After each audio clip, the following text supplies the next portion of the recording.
الحمد للہ رب العالمین والصلاة والسلام علی رسولہ النبی الکریم وعلی آلہ واصحابہ واہل بیتہ اجمعین، اما بعد۔ آج کے ہمارے لیکچر کا عنوان ہے سن 9 ہجری کا حج اور عام الوفود۔ عام الوفود کا مطلب ہے کہ وفد جس سال میں حاضر ہوئے تھے مدینہ شریف میں۔ نبی اکرم صلی اللہ علیہ وآلہ وسلم، ہم نے پڑھا تھا پچھلے لیکچر میں کہ غزوہ تبوک میں گئے اور وہاں رومی سلطنت جو تھی اس کو خوف زدہ کر کے وہ جو ہے نا مقابلے پہ نہیں آئے، تو آپ صلی اللہ علیہ وسلم کامیاب جو ہے نا واپس آئے۔ تو اسی سال حج کا جب مہینہ آیا تو نبی اکرم صلی اللہ علیہ وسلم نے حضرت ابو بکر رضی اللہ تعالیٰ عنہ کو حج کا امیر بنایا اور ان کو حج کے لیے بھیجا، یعنی سارے مسلمانوں کو لیڈ کرتے ہوئے حج کریں۔ یہ 9 ہجری کا واقعہ ہے۔ تو اس میں یہ ہے کہ نبی اکرم صلی اللہ علیہ وسلم نے جب حضرت ابو بکر صدیق رضی اللہ تعالیٰ عنہ کو حج کے لیے بھیج دیا اور وہ مکہ کے قریب پہنچ گئے تو پیچھے سے سورہ توبہ نازل ہوئی۔ سورہ توبہ میں اللہ تعالیٰ نے اعلان برات کر دیا مشرکین مکہ سے اور مشرکین عرب سے، اور حکم دیا کہ ان کو کہیں کہ 4 مہینے کی مہلت ہے، ٹھیک ہے، معاہدے ختم کر دیں اور ان سے کہیں کہ 4 مہینے کی مہلت ہے، اگر وہ اسلام قبول نہیں کیا تو پھر جو ہے نا وہ مرنے کے لیے تیار ہو جائیں۔ یہ ایک طرح سے چیلنج تھا، یا پھر یہاں سے عرب سے نکل جائیں۔ تو اس میں یہ ہے کہ عربوں کا دستور یہ تھا کہ کوئی بھی معاہدہ کرنا ہو یا معاہدہ توڑنا ہو، یا تو وہ خود شخص جائے جس نے معاہدہ کیا ہوا ہے، یا پھر اس کے خاندان کا کوئی شخص ہو تو وہ جا کے یہ کام کر سکتا ہے۔ تو نبی اکرم صلی اللہ علیہ وسلم خود تو نہیں جا رہے تھے، ظاہر ہے خود جانا ہوتا تو خود پہلے ہی امیر بن کے چلے جاتے حج کے۔ تو اس وجہ سے پھر نبی اکرم صلی اللہ علیہ وآلہ وسلم نے حضرت علی رضی اللہ تعالیٰ عنہ کو، جو آپ کے خاندان کے تھے، آپ کے کزن تھے، تو آپ نے ان کو بھیجا کہ آپ یہ اعلان جا کے کریں۔ تو وہ پیچھے سے حضرت ابو بکر صدیق کو پہنچ گئے، مل گئے، اور حضرت ابو بکر نے پوچھا کہ آپ امیر بن کے آئے ہیں یا مامور بن کے ہیں؟ تو انہوں نے کہا نہیں، میں امیر نہیں بن کے آیا، میں مامور ہی ہوں، یعنی میں آپ کے انڈر ہی ہوں، تو یہ جو ہے نا کام کرنا ہے، یہ نبی پاک صلی اللہ علیہ وسلم نے حکم دیا ہے۔ تو اس پر یہ ہے کہ پھر حضرت ابو بکر صدیق رضی اللہ تعالیٰ عنہ نے صحابہ کرام کو حج کرایا اور قربانیاں وغیرہ دیں، اور جس دن قربانی کا دن تھا اس دن پھر حضرت علی رضی اللہ تعالیٰ عنہ نے اعلان کیا، جو کہ آپ نے حکم دیا تھا کہ آپ اعلان برات کر دیں اور 4 مہینے کی مہلت دے دیں، اور سارے ان سے کہہ دیں کہ معاہدے ختم ہے، جس نے اسلام قبول کرنا ہے ٹھیک ہے، اور جس نے نہیں کرنا وہ پھر اپنا سوچ لے۔ تو اسی میں پھر یہی ہے کہ ظاہر سی بات ہے، اور اسی میں اعلان یہ بھی کیا کہ آئندہ کوئی بھی مشرک جو ہے وہ حج نہیں کرے گا۔ پہلے تو مشرک بھی حج کرتے تھے کیونکہ مسلمانوں کی حکومت نہیں تھی، تو آئندہ سال سے پھر کوئی مشرک حج نہیں کرے گا، اور لوگ ننگا طواف بھی کرتے تھے، ان کو بھی یہ کہا گیا کہ کوئی شخص ننگا طواف نہیں کرے گا، یعنی مکمل طور پہ بت پرستی کا بھی خاتمہ کر دیا گیا اور شرک کا بھی خاتمہ کر دیا گیا، اور یوں پورے عرب میں ایک طرح سے اسلام نافذ کر دیا گیا، کیونکہ اب اعلان کر دیا گیا تھا۔ مکے میں حج کے موقع پر اعلان کرنے کا مطلب یہی ہوتا تھا کہ اب پورے عرب میں یہ ایک آرڈر جاری کر دیا گیا ہے۔ تو یہ جو ہے نا حج جو ہے نا سن 9 ہجری کا واقعہ تھے۔ اس کے بعد جو ہے نا عام الوفود کی بات ہوتی ہے، یعنی اللہ کے دین میں لوگوں کا داخلہ فوج در فوج۔ اس میں ہم جیسے پہلے پڑھ چکے ہیں کہ فتح مکہ کے موقع پر ہم نے کہا تھا کہ لوگ جو ہیں، عرب جو ہیں، وہ انتظار کر رہے تھے، عربوں کے مختلف قبائل، کہ یہ قریش اور حضرت محمد صلی اللہ علیہ وسلم کے درمیان دیکھیں کون جیتتا ہے، جو جیتے گا وہی حق پہ ہے۔ تو جب نبی پاک صلی اللہ علیہ وسلم نے مکہ فتح کر لیا تو سارے عرب میں سمجھ آ گئی عرب کو کہ یہی حق پہ ہیں، اور وہ اسی چیز کا انتظار کر رہے تھے۔ پھر وہ فوج در فوج جو ہے وہ اسلام میں آنا شروع ہو گئے، اور ان کے سارے قبائل کے اپنے اپنے وفد جو ہیں وہ مدینہ شریف آنے شروع ہو گئے اور اسلام قبول کرنا شروع ہو گئے۔ تو اس حوالے سے جو سیرت نگار ہیں انہوں نے بڑے مختلف وفدوں کی بات کی ہے، کسی نے 70 وفد کہا ہے، کسی نے 73 وفد کہا ہے، تو وہ ظاہر ہے ہم تھوڑے سے وقت میں سارے نہیں پڑھ سکتے، تو اس میں کچھ جو ہیں وہ میں نے سلیکٹ کیے ہیں۔ اس حوالے سے بعض تو خود آئے، بعض نے پیغام بھی بھیجا تھا، تو اس میں سب سے پہلے جو ہے ایک صحابی تو نہیں کہہ سکتے، تابعی تھے، فروا بن عمر جزامی کا پیغام آیا۔ اصل میں یہ رومیوں کی فوج میں کمانڈر تھے۔ تو جب معرکہ موتا میں جب ہم جو پیچھے پڑھ آئے ہیں، جب صحابہ کرام 3000 کی تعداد میں تھے اور رومی جو ہیں کافر جو ہیں وہ کتنے تھے؟ 2 لاکھ۔ تو اس میں جب مسلمانوں نے بہادری کے جوہر دکھائے تو یہ اس فوج میں تھے، اور یہ عرب تھے۔ میں نے بتایا تھا کہ عرب جو شام کے قریب عربوں کا علاقہ تھا، یا وہاں عرب تھے غسانی عرب، وہ ان کی فوج میں شامل تھے کیونکہ وہ علاقہ ان کا تھا۔ تو یہ بڑے متاثر ہوئے اور یہ مسلمان ہو گئے، اور نبی پاک صلی اللہ علیہ وسلم کو پیغام بھیجا، حضور میں مسلمان ہو چکا ہوں، ٹھیک ہے، میں بڑا متاثر ہوا اور سارا۔ اب ان کی فوج کے لوگوں کو پتہ چل گیا کہ یار یہ تو بندہ مسلمان ہو گیا، تو انہوں نے کہا کہ جو ہے نا انہوں نے گرفتار کر لیا اور کہا کہ آپ مرتد ہو جاؤ، یعنی اسلام سے پھر جاؤ ورنہ پھر ہم آپ کو مار دیں گے، نہیں تو انہوں نے کہا کہ یہ نہیں ہو سکتا، اور ڈٹے رہے اور انہوں نے ان کو شہید کر دیا۔ اس کے بعد کعب بن زہیر اسلمی کی آمد ہوئی، یعنی یہ دوسرا واقعہ ہے جو وفد کے حوالے سے۔ تو یہ بندہ جو ہے یہ بہت بڑا شاعر تھا، اور دور جاہلیت میں اسلام قبول کرنے سے پہلے نبی اکرم صلی اللہ علیہ وسلم کی حجب کہا کرتا تھا۔ حجب کہتے ہیں شاعری میں کسی کی برائیاں بیان کرنا، کسی کے خلاف شعر کہنا۔ تو اس نے بہت حضور پاک صلی اللہ علیہ وسلم کے خلاف حجب کہے تھے، اور اس دور میں جیسے پہلے بھی میں نے کہا تھا کہ اس دور میں شاعر جو ہے نا ایک میڈیا چینل ہوتا تھا، یعنی جیسے ٹی وی چینل ہے آج کل، اسی طرح ایک شاعر جو ہے نا ٹی وی چینل ہوتا تھا جو اپنی خبریں لوگوں کو بتا رہا ہے اور لوگوں کو قائل کر رہا ہے، لوگ سن کے متاثر ہو رہے ہیں۔ تو اسی طرح شاعر ہوتا تھا۔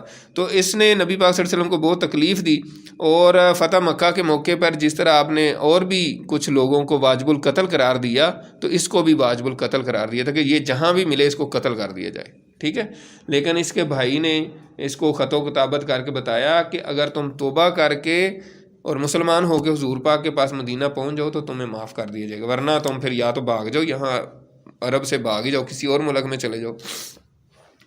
تو اس کو بہرحال اس نے کافی قائل کیا، تو یہ پھر مدینہ آیا اور نبی پاک صلی اللہ علیہ وسلم کے پاس حاضر ہوا، اور اس نے جو ہے نا نبی پاک صلی اللہ علیہ وسلم کے ہاتھ میں ہاتھ دے دیا اور بیعت کی، اور کہا کہ حضور اگر زہیر جو ہے یعنی کعب بن زہیر اگر وہ مسلمان ہو جائے اور توبہ کر لے تو آپ اس کے بارے میں کیا حکم دیں گے؟ تو آپ نے فرمایا میں اس کو معاف کر دوں گا۔ تو حضور پاک اس کو پہچانتے نہیں تھے، کسی دور دراز کے علاقے کا تھا، ظاہر عرب اتنا بڑا ملک تھا اور اس میں مختلف قبائل تھے، ہر بندے کو تو نہیں جانا، آپ تو ایئرپورٹ سوسائٹی میں نہیں سب کو جان سکتے۔ تو اس وجہ سے آپ صلی اللہ علیہ وسلم اس کو پہچانتے نہیں تھے، سنا ہوا تھا کہ کعب بن زہیر کو ہے اور وہ اس طرح کرتا ہے۔ تو آپ نے کہا جب کہ میں معاف کر دوں گا، تو اس نے کہا کہ میں ہی کعب بن زہیر ہوں۔ تو صحابہ جو سن رہے تھے انہوں نے کہا پکڑو بھائی، لے آ تلوار، پنجابی جی میں ادھر سر قلم کر۔ تو آپ نے فرمایا نہیں، اب وہ توبہ کر کے آ گیا۔ پھر اس نے پھر یہ کیا کہ جو ہے نا نبی پاک صلی اللہ علیہ وسلم کے حق میں پھر قصیدہ لکھا، پھر نعتیں لکھیں، اور اپنا ایک طرح سے وہ پورا کر دیا۔ اس کے بعد وفد عذرا آیا۔ وفد عذرا کی تاریخ یہ ہے، انہوں نے یہ بھی 9 ہجری میں آئے، یعنی غزوہ تبوک کے بعد، اور 12 آدمی آئے تھے۔ انہوں نے آ کے بتایا کہ ہم قصی بن کلاب، جن کا اکثر ذکر ہوا ہے، حضور پاک صلی اللہ علیہ وسلم کے دادا کے جو پڑدادا تھے، میں نے کافی دفعہ آپ کو بتایا، تو بڑے مشہور ترین شخصیت تھی، مکہ کو اصل میں قریش کے کنٹرول میں انہوں نے کیا تھا۔ تو انہوں نے بتایا نبی پاک صلی اللہ علیہ وسلم کو کہ بنو خزاع اور بنی بکر نے جب مکہ میں کنٹرول سنبھال لیا ہوا تھا حکومت، تو اس کو بنی بکر کو بھی اور بنی خزاع کو بھی جب مکے سے نکالا تھا قصی بن کلاب نے، تو ہم نے بھی ساتھ دیا تھا، یعنی آج سے 200 سال پہلے کی بات بتا رہے تھے اس وقت سے نا، کہ ہم نے بھی ساتھ دیا تھا، ہمارے قبیلے نے، بنی عذرا نے، تو اس وجہ سے ہماری آپ کے ساتھ بڑی رشتہ داریاں ہیں اس طرح۔ تو پھر یہ لوگ مسلمان ہو گئے۔ بہرحال یہ ان کے ہاں بڑا مشہور تھا، یہ کہنا عورتوں سے جا کے مسئلے مسائل پوچھتے ہیں یا باتیں پوچھتے ہیں یا فتوے پوچھتے ہیں، جیسے بھی اس دور کا تھا، تو آپ نے اس سے منع کر دیا کہ یہ اسلام میں جائز نہیں ہے۔ اس کے بعد وفد ثقیف، جو طائف کا وفد تھا، طائف کے جو لوگ تھے ان کا وفد آیا، اور اس میں عروہ بن مسعود رضی اللہ تعالیٰ عنہ، صلح حدیبیہ کے موقع پر بھی یہ آئے تھے، اور حضرت ابو بکر کی اور ان کی تھوڑی نوک جھوک بھی ہوئی تھی، تو یہ مسلمان ہو کر آ گئے۔ یہ طائف کے سردار تھے، ٹھیک ہے، اور یہ اتنے محبوب لیڈر تھے ان کے بارے میں یہ کہا جاتا تھا کہ وہ طائف کے لوگ جو ہیں، جو بنو ثقیف ہیں، وہ اپنی لڑکیوں سے اپنی عورتوں سے بھی زیادہ اس سے محبت کرتے ہیں، اتنا محبوب لیڈر ہے ان کا، ٹھیک ہے. تو اس نے نبی پاک صلی اللہ علیہ وسلم سے کہا کہ میں جا کے تبلیغ کرتا ہوں. آپ نے منع بھی کیا، لیکن انہوں نے کہا نہیں جی وہ مجھ سے بڑی محبت کرتے ہیں، میرا بڑا خیال رکھتے ہیں. تو طائف جا کے انہوں نے تبلیغ شروع کر دی، اور انہوں نے سب نے تیر مار کے ان کو شہید کر دیا، ہر طرف سے تیر مارے، شہید کر دیا. جب یہ شہید ہو گئے تو اب طائف کے لوگوں نے سوچا، ان کے جو بڑے تھے انہوں نے کہا یار ہم نے ان کو تو شہید کر دیا ہے، اب سارا عرب تو مسلمان ہو چکا ہے. جیسے بتایا نا، فتح مکہ، پھر غزوہ حنین، پھر غزوہ تبوک. غزوہ تبوک کے بعد تو پورے عربوں میں مشہور ہو گیا نا یار، یہ تو سپر پاور کو بھی چیلنج کر کے آ گئے ہیں، اب تو ساری دنیا مسلمان ہو گئی اور وفد پہ وفد آ رہے ہیں، تو ہر طرف سے لوگ مسلمان ہو چکے تھے. انہوں نے سوچا کہ یار ہم تو ان کا مقابلہ نہیں کر سکیں گے پھر مسلمانوں کا، انہوں نے تو ہمیں گھیر لینا ہے. تو پھر ان کے بڑوں نے سوچا اور سب نے صلاح مشورہ کیا کہ ہم جو ہے نا حضور پاک کے پاس کوئی اپنا سفیر بھیجتے ہیں، معافی مانگتے ہیں تاکہ ہمارا یہ قصور معاف ہو جائے. تو انہوں نے پھر عبدیہ لیل، یہ بڑا اہم نام ہے، ہمیشہ یاد رکھیے گا. جب نبی اکرم صلی اللہ علیہ وسلم پہلی دفعہ طائف گئے تھے، جب انہوں نے پتھر مارے تھے حضور پاک کو، طائف کا واقعہ سب ہر مسلمان کو پتہ ہے. تو یہ 3 لوگ تھے، عبدیہ لیل اور اس کے 2 بھائی. تو انہوں نے آپ صلی اللہ علیہ وسلم کی کوئی بات نہیں سنی تھی، ٹھیک ہے نا، اور بعض لڑکوں کو پیچھے لگا دیا تھا. تو یہ وہی عبدیہ لیل ہے. جب پھر طائف کے لوگوں نے اس سے کہا کہ آپ جائیں سفیر بن کے، کیونکہ آپ بڑے سردار ہیں، 3 بڑے سرداروں میں سے ایک ان کا بھی نام تھا، اس کا بھی. تو اس نے کہا کہ میں اکیلا تو نہیں جا سکتا، اس کو ڈر تھا کہ میں نے جو کیا ہوا ہے وہ میرے آگے آ جائے گا. تو پھر 5 لوگ اور مل کے 6 لوگ یہ گئے، اور پھر نبی پاک صلی اللہ علیہ وسلم کے ساتھ انہوں نے بات چیت کی. انہوں نے بڑی مزیدار قسم کی شرائط رکھی. انہوں نے کہا جی حضور ہم مسلمان تو ہو جاتے ہیں، لیکن آپ ہمیں کچھ رعایتیں دیں، کچھ ہماری شرائط ہیں. آپ نے پوچھا فرمائیں، بتائیں کیا ہے. انہوں نے کہا کہ ہمیں شراب پینے کی اجازت دی جائے، زنا کرنے کی بھی اجازت دی جائے، اور ہمیں جو ہے نا ہمارے بتوں کو بھی نہ توڑا جائے، اور ہمیں نماز بھی معاف کر دی جائے. تو آپ صلی اللہ علیہ وسلم نے ان کی کوئی بات نہیں مانی، کوئی مطالبہ ظاہر مانے نہیں جا سکتا تھا. تو اسلام کیا ہوا کہ اگر ساری چیزیں معاف ہی کر دینی ہے. تو وہاں کچھ دن یہ ٹھہرے رہے، اور یعنی کچھ دن کے لیے ہی وہاں ٹھہرے جہاں انہوں نے ڈیرا لگایا ہوا تھا. تو آتے تھے حضور پاک کے بعد بات چیت کر کے پھر چلے جاتے تھے. تو ان کے ساتھ جو ہے نا حضرت عثمان بن ابی العاص بھی تھے، جو سب سے کم عمر تھے، لیکن ان کو بڑا شوق تھا. انہوں نے ان کو حضرت عثمان کو اپنے ڈیرے پہ رکھا ہوتا تھا، اور یہ سارے لوگ آتے تھے حضور پاک کے پاس اور جاتے تھے. تو جب یہ دوپہر کو آتے تھے اپنے ڈیرے پہ کیلولا کرنے، اس وقت حضرت عثمان جو ہیں، عثمان بن ابی العاص، ٹھیک ہے، اور پورا نام سقفی، یہ طائف کے تھے. تو ان کو بڑا شوق تھا قرآن کا اور سنت کا، حضور پاک سے سیکھنے کا، دین سیکھنے کا. تو وہ پھر اس بریک ٹائم میں، منیر صاحب بریک ٹائم میں جو لنچ بریک ہوتی ہے جیسے، اس میں جاتے تھے مدینہ حضور پاک کے پاس، وہاں سے سیکھتے تھے، صحابہ سے سیکھتے تھے، ٹھیک ہے. تو اس وجہ سے ان کو اتنا شوق تھا. تو بعد میں حضور پاک صلی اللہ علیہ وسلم نے ان سب کا امیر ان کو بنا دیا، اور ان کا نہیں امیر بنا دیا، بعد میں پھر یہ واپس گئے طائف، اور بعد میں طائف کا ان کو گورنر بنا دیا تھا. سب سے کم عمر تھے. تو علم جس کے پاس ہوتا ہے اللہ تعالیٰ اس کو ہی شان دیتے ہیں. تو علم حاصل کرنا چاہیے، اور دین کا علم تو بہت اہم ہے. بہرحال یہ ہے کہ جو ہے نا بعد میں پھر نبی اکرم صلی اللہ علیہ وسلم نے جب انہوں نے آخر ان کی پھر یہ ایک بات مان لی آپ صلی اللہ علیہ وسلم، انہوں نے کہا کہ چلیں آپ نے اگر ہمارا بت توڑنا ہی ہے، لات بڑا مشہور بت تھا، تو انہوں نے کہا کہ حضور آپ ہمیں نہ کہیں کہ ہم توڑیں. اصل میں وہ ڈرتے بھی تھے، وہ ان کے دلوں میں یہ بیٹھا ہوا تھا کہ یہ کوئی دیوی ہے بہت تگڑی، اور ہم نے اگر اس کو توڑا تو ہمیں تو مار دے گی.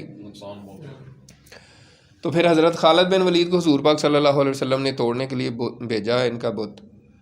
تو حضرت مغیرہ بن شعبہ رضی اللہ تعالیٰ عنہ، وہ بھی سقفی تھے، ثقیف قبیلے کے ہی تھے، لیکن مسلمان ہو کے پہلے سے مدینے آگے ہوئے تھے. تو وہ بھی ساتھ گئے. تو وہ توڑ رہے تھے بت وغیرہ. تو انہوں نے کہا کہ حضرت خالد بن ولید سے کہ میں ذرا شوگر لگاتا ہوں، آپ ذرا دیکھیں. تو حضرت خالد بن ولید نے کہا اچھا ٹھیک ہے. تو انہوں نے اس کو توڑنا شروع کیا تو ادھر ہی گر پڑے. حضرت مغیرہ بن شعبہ رضی اللہ تعالیٰ عنہ ادھر گر گئے اور تڑپنا شروع کر دیا. تو طائف کے لوگ بڑا خوش ہونے کہا ہماری دیوی نے مار دی ہے، اچھا ہوا نا تمہیں دیکھا، تمہارے یہ تم ہلاک ہو جاؤ گے، فلاں ہو جائے گا. ٹھیک ہے. وہ تھوڑی دیر بعد اٹھ کے انہوں نے نعرہ مارا, انہوں نے کہا میں تو ایسے ہی کر رہا تھا, دیکھو اس کی ایسی کی تیسی. انہوں نے پھر مار مار کے اس کے ٹکڑے ٹکڑے کر دیے اور ریزہ ریزہ کر کے زمین برابر کر دی. ان کو بتایا کہ اللہ کے بندو یہ پتھر ہے, میں تو شگر لگا رہا تھا. تو پھر ان کو پتہ چلا, ان کا یار واقعی یہ تو کچھ بھی نہیں کر سکا. تو ان کو وہ بعد میں پھر اس وجہ سے مسلمان بھی ہو گئے. اچھا جی, اس کے بعد وفد نجران ہے. وہ جو ہے نا نجران کا علاقہ یمن کے پاس تھا, اور کافی یعنی 73 بستیاں تھیں, یعنی 73 گاؤں تھے بڑے بڑے, اور 1,20,000 کے قریب ان کے مردان جنگی تھے. ٹھیک ہے, یعنی جنگ کرنے والے 1,00,000 سے اوپر لوگ تھے. تو ان کا وفد 60 لوگوں پر مشتمل آیا, یعنی 60 عیسائی جو ہے نا آئے. ان میں کوئی ان کا ایک کوئی گورنر تھا, کوئی پادری تھا بڑا, مطلب 3 بڑے لوگ تھے اور باقی ان کے ساتھ اور لوگ تھے. مدینہ آئے اور نبی پاک صلی اللہ علیہ وسلم کے ساتھ سوال و جواب کیا. حضور پاک نے بھی ان سے کچھ باتیں کی انہوں نے, یعنی ایک طرح سے مناظرہ ہوا. بعض مفسرین نے لکھا بھی ہے کہ مناظرہ انہوں نے کیا. تو جب انہوں نے اسلام قبول نہیں کیا, حضور پاک کی باتیں نہیں مانی, تو پھر اللہ تعالیٰ نے آیت مباہلہ نازل کی. ٹھیک ہے, آیت مباہلہ مطلب مباہلہ یہ ہوتا ہے کہ تم بھی اپنی عورتیں اور بچوں کو لے آؤ اور ہم بھی لے آتے ہیں, اور ایک میدان میں چلتے ہیں اور وہاں دعا کرتے ہیں کہ یا اللہ جو جھوٹا اس پہ اپنی لعنت بھیج, تو وہ تباہ و برباد ہو جائے گا. تو آپ نے پھر ان کو مباہلے کی دعوت دی کہ آئیں پھر مقابلے. اور حضور پاک صلی اللہ علیہ وسلم حضرت فاطمہ رضی اللہ تعالی عنہا کو اور حضرت امام حسن امام حسین کو اور حضرت علی کو بعض روایات میں سب کو لے کر ادھر آگے. تو جب ان کے بڑوں نے, وہ جو 3 میں بتا رہا ہوں نا, پادری اور وہ جو بڑے تھے, انہوں نے دیکھا تو وہ ڈر گئے. ٹھیک ہے, اور انہوں نے آپس میں بات چیت کی. انہوں نے کہا کہ اگر یہ اللہ کے واقعی نبی ہیں, ہم ابھی نہیں مان رہے, لیکن یہ واقعی اگر نبی ہوئے نا, تو پھر اس زمین پر ہم بالکل تباہ و برباد ہو جائیں گے, پوری نسلیں ہماری تباہ ہو جائیں گی, اور ہمارا کوئی بال اور کوئی ناخن بھی نہیں بچے گا. تو پھر یہ ڈر گئے, اور انہوں نے حضور پاک صلی اللہ علیہ وسلم سے کہا کہ جو جیسا آپ ہمارے بارے میں فیصلہ کریں. تو پھر آپ نے کہا کہ مسلمان نہیں ہوتے, ظاہر جبر تو نہیں دین میں. تو پھر ان کو کہا کہ آپ جزیہ دیں گے اور سالانہ یہ چیزیں دیں گے. وہ پھر ظاہر سیرت میں لکھی ہوئی ہیں. تو اس بات پر پھر جو ہے نا ان کے ساتھ معاملہ طے ہوا. لیکن یہ ہے کہ جب یہ واپس گئے ہیں اور ان کے جو بڑے 3 لیڈر تھے, ان کو کچھ نہ کچھ سمجھ آ گئی, وہ کچھ عرصے بعد جا کے مسلمان ہو گئے. جب وہ مسلمان ہو گئے تو پھر آہستہ آہستہ آہستہ آہستہ سارا قبیلہ مسلمان ہو گیا, اور اس کے بعد سے اب تک وہ اہل نجران مسلمان ہیں. اس کے بعد وفد بنی حنیفہ آیا. یہ مسلمہ کذاب جو ہے نا بڑا مشہور ہوا بعد میں, جس نے جھوٹا نبوت کا دعویٰ کیا تھا, اس کا قبیلہ تھا. اور ان کے وفد میں جو لوگ آئے تھے وہ تو مسلمان ہو گئے, لیکن مسلمہ کذاب ساتھ آیا ہوا تھا, وہ مسلمان بھی نہیں ہوا اور حضور پاک کے پاس بھی نہیں گیا. اور اس نے کہا کہ جی مجھے حکومت میں شامل کریں, اور یہ بتائیں کہ آپ کے بعد اگر ہمیں حکومت ملے تو پھر ہم آپ کی بیعت کرتے ہیں, یہ مسلمان ہوتے ہیں. تو آپ نے کھجور کی ایک چھڑی پکڑی ہوئی تھی, آپ نے کہا کہ میں تو تم کو یہ بھی نہیں دوں گا. تو پھر یہ چلے گئے, اور بعد میں اس نے جا کے نبوت کا دعویٰ کر دیا اور کہا کہ مجھے نبوت میں حضور پاک کے ساتھ شامل کیا گیا ہے. یعنی میں مانتا ہوں حضرت محمد بھی اللہ کے رسول ہیں, لیکن میں بھی رسول ہوں اور میں حصے دار ہوں. اور اپنی قوم کو اس نے کہا کہ تمہیں شراب اور زنا حلال ہے, میری طرف سے عیاشی کرو, نعوذ باللہ. یعنی اس طریقے سے اس نے اور ان کو بہت فتنے میں مبتلا کر دیا. ٹھیک ہے, اور جب نبی پاک صلی اللہ علیہ وسلم کو کچھ عرصے بعد انتقال ہو گیا تو ان کی قوم اور زیادہ فتنے میں پڑ گئی کہ یار یہ تو واقعی بڑا ہے. اور اس طرح یہ شاعری ٹائپ جو ہے نا اس طرح کلام کہتا تھا فضول سا. اس کے بعد حضرت ابو بکر رضی اللہ تعالیٰ عنہ کے دور میں پھر حضرت خالد بن ولید نے جا کے ان کے ساتھ جنگ کی, اور وحشی جنہوں نے حضرت حمزہ کو شہید کیا تھا انہوں نے ہی پھر اس کو مارا, قتل کیا. اس کے بعد وفد بنی عامر بن ساسا کا ذکر ہے. یہ عامر بن طفیل اور اربد یہ 2 شخص جو ہے نا وہ آئے.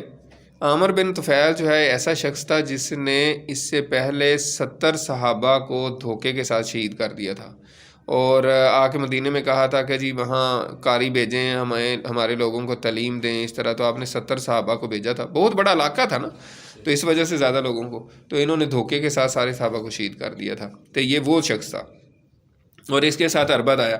اب یہ دوبارہ آئے تھے سازش کے ذریعے, سازش کر کے کہ ہم جاتے ہیں. اور عامر نے کہا تھا کہ میں بات چیت کروں گا, اور اربد کو کہا دوسرے اپنے ساتھی کو کہ تم گھوم کے حضور پاک کے پیچھے جانا اور تلوار سے سر کرم کر دینا. تو آئے اور اس طرح اس نے بات چیت کی, اور کہا کہ اگر آپ نہیں مانیں گے تو ہم یہ کر دیں گے وہ کر دیں گے، 1000 گھوڑے اور 1000 گھوڑیاں آپ کے اوپر چڑھا لائیں گے، فلاں کر دیں گے، نہیں تو ایسا کریں ویسا کریں۔ تو اربد پیچھے آیا اور تلوار اس نے نکالی، کہتے ہیں ایک بالشت نکالی، لیکن اللہ تعالیٰ نے ادھر ہی اس کے ہاتھ روک لیے، اور پھر نبی پاک صلی اللہ علیہ وسلم نے ان کے لیے بد دعا کی۔ اور جب یہ واپس جا رہے تھے تو عامر بن طفیل کو تو ان کی گلٹی نکلی اور اس پہ ہی وہ اپنے گھوڑے پہ مر گیا، وہ جس طرح وہ پھٹ جاتی ہے اور سارا۔ اور اسی طریقے سے دوسرا جو اربد تھا وہ اپنے اونٹ پہ جا رہا تھا، اس پہ اللہ تعالیٰ نے بجلی گرائی اور اس سے وہ ہلاک ہو گیا۔ اسی طرح وفد تئی ایک قبیلہ تھا، اس کا وفد آیا، اس میں ایک مشہور یعنی عربوں میں مشہور ترین جو شاہ سوار مانے جاتے تھے اس میں حضرت زید الخیل ان کا نام تھا، وہ تھے، اور وہ بڑے مشہور تھے۔ اور جب وہ نبی پاک صلی اللہ علیہ وسلم کے پاس آئے تو آپ نے ان کی بڑی تعریف فرمائی۔ آپ نے بڑی ایک مزیدار بات کی، آپ نے فرمایا کہ میں نے جتنے لوگوں کی بھی مشہوری سنی ہے، شہرت سنی ہے، وہ جب آتے ہیں تو میں دیکھتا ہوں کہ وہ اس سے ذرا کم ہی ہوتے ہیں جتنے مشہور ہوتے ہیں نا، یعنی وہ بڑا بہادر ہے لیکن میں دیکھتا ہوں اتنا نہیں ہے، لیکن آپ کو میں نے دیکھا کہ جتنی آپ کی شہرت ہے آپ اس سے بھی زیادہ اچھے ہیں۔ تو اس وجہ سے نبی پاک صلی اللہ علیہ وسلم نے ان کو پھر زید الخیل کی بجائے زید الخیر جو ہے نا ان کو لقب دیا۔ تو یہ کچھ وفود کے بارے میں تذکرہ تھا، تو اس کے بعد ہم انشاءاللہ تعالی نیکسٹ لیکچر بعد میں کریں گے۔